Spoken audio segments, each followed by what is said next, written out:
Okay, so I'm back. This is dry, at least almost.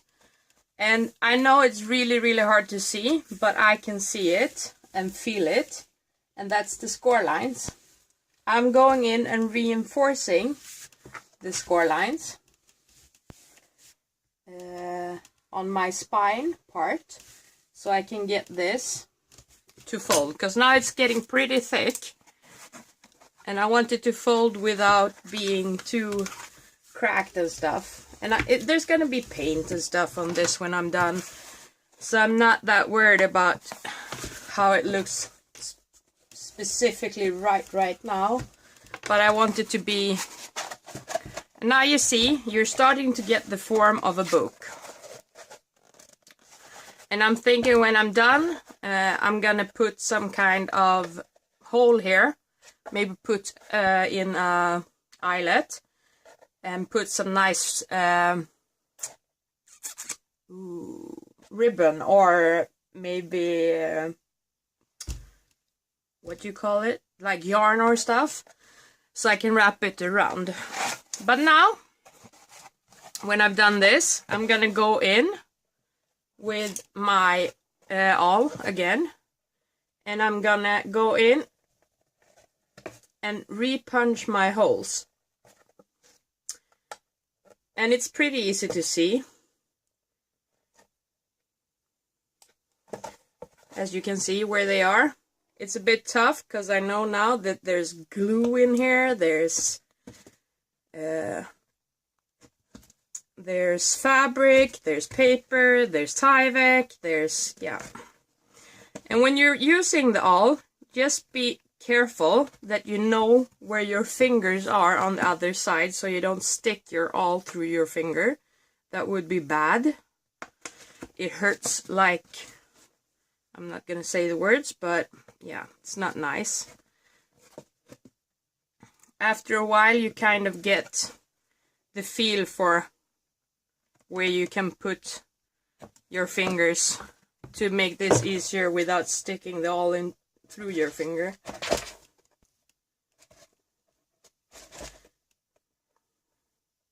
And I'm gonna go in from the other side too and punch the holes, because you see the holes are smaller on this side because they were punched from the wrong side.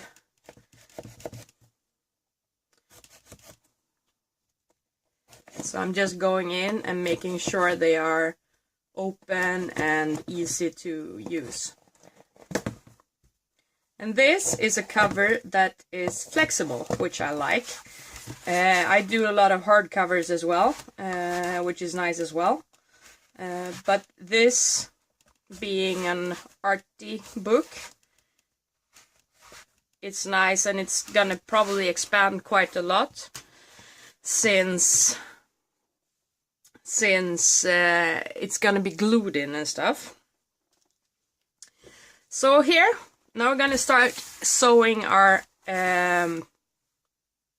why is this name escaping me all the time now? Signatures. We're gonna sew our signatures in. And here I have a waxed, I think it's lintråd. I don't know the English word for it, but it's a waxed thread. And I'm gonna do about 3 times the amount of thread that I need. I'm using a pretty thick needle, like a needle for more heavy work is what you're gonna need here, because it can't be too thin or it will break. And I'm gonna start placing in one end, and I know that I want my sewing to start at the top, because I want my thread endings to hang from the top, so maybe I can put some beads and stuff on it when I'm done using this journal to make it look nice. I can have it in my bookshelves. So I'm gonna stick the needle in from the outside, and then I'm gonna stick the needle through all my clamped together pages through the first hole. I'm gonna pull it through. And here, it's a good thing to have another clamp. It just makes it a little bit easier if you just clamp the end of your thread to the book cover. And then I'm gonna go in and feed the needle through my second hole and out through the second hole of my little book. This is, I think, called a pamphlet stitch, and you can start almost wherever in the binding. If you want not to be in the middle in here, you can start in there. I just like, for this one, to be able to put maybe, like I said, beads and stuff. So I'm going in, once again, finding the hole.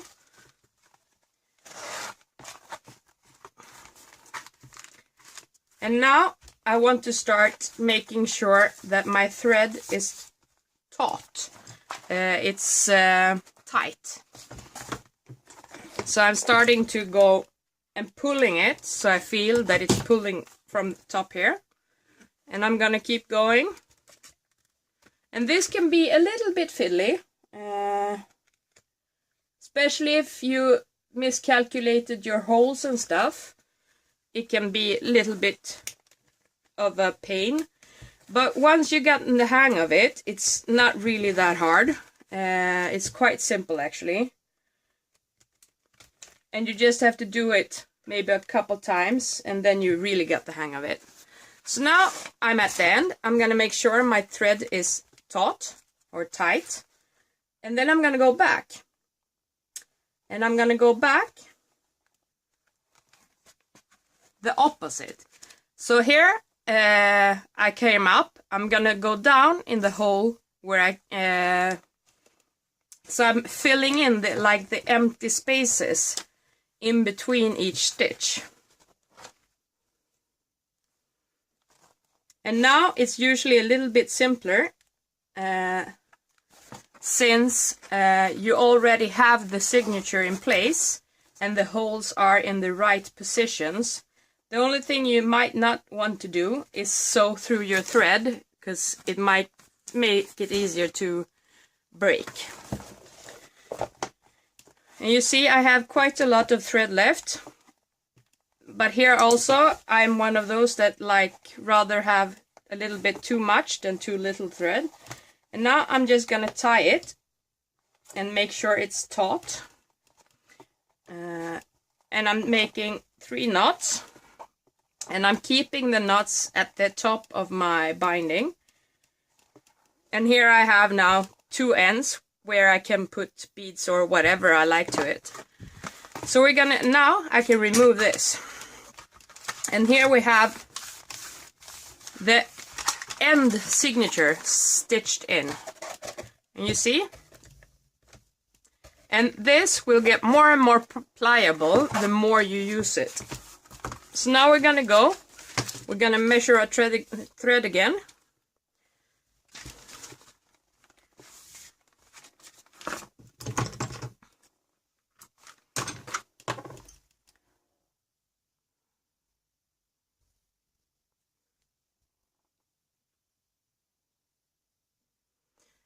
And for the sewing in, the only thing you need for real is thread that can take some tugging.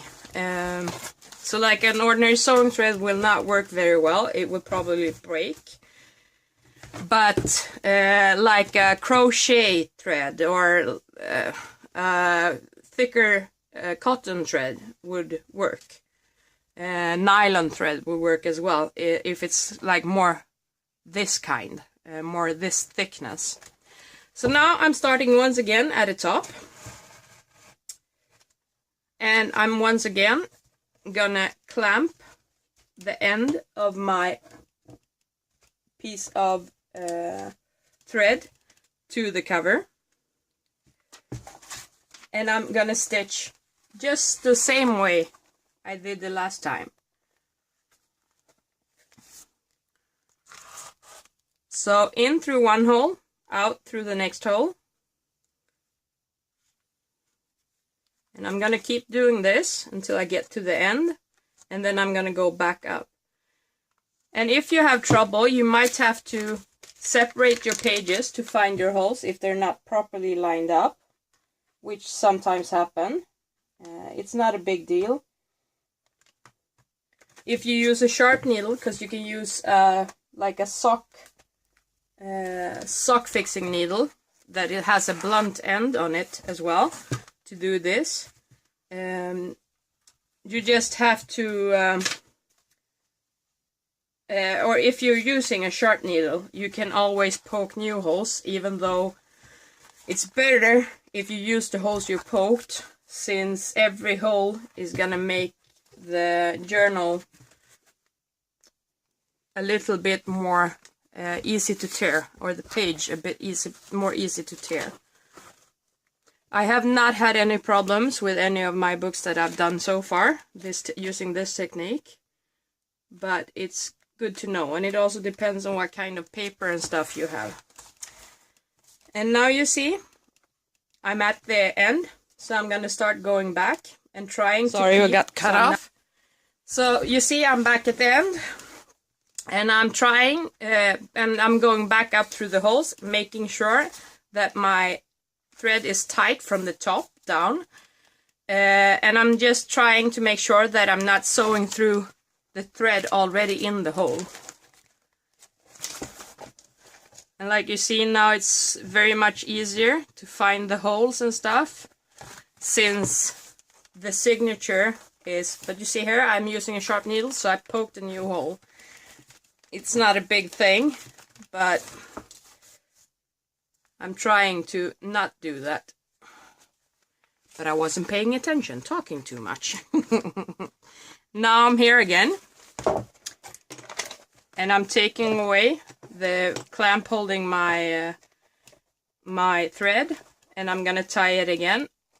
Once again, keeping the knot to the top of the hole, so it looks like there is a stitch going all the way, instead of this being tied together, and 3 knots, and that should be enough.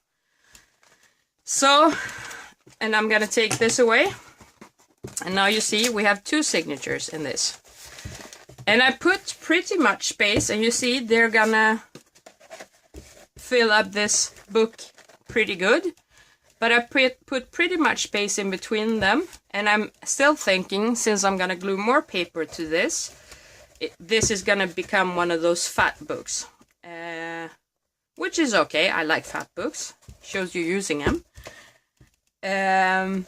But I'm gonna sew the last signature in, and I'll be back. Okay, hi, I'm back. And all my signatures are now sewn in, and you see it becomes a pretty nice pattern on the back. I've done it where I've gone back with the thread and made more of a pattern and stuff. You can do whatever you want. On this one, I'm gonna keep the threads like this for now, and then see what I do with them. The book is looking pretty fat already. There's a lot of air in it, of course, right now. And you see I have space here to put my tabs on. I haven't thought anything about this yet, anything more. And inside you see the stitching as well. You have the outside or the inside cover, and you see here the stitches going through, and this is middle of the first signature, and then you have a space between the signatures. Second signature, middle of the second signature, space between next signature, and here is the last signature. I recommend when you sew your signatures in that you start in one end, either from the front or from the back, but not in the middle, because it's usually harder to get them to line up properly and stuff. But now I'm gonna go, and I think Shannon Green had a list that she prepared for her collection journal. And I'm gonna find that list and I'm gonna revise it for what I want and put a list in this book, I think. And we're gonna go from there. So see you in a bit. Bye.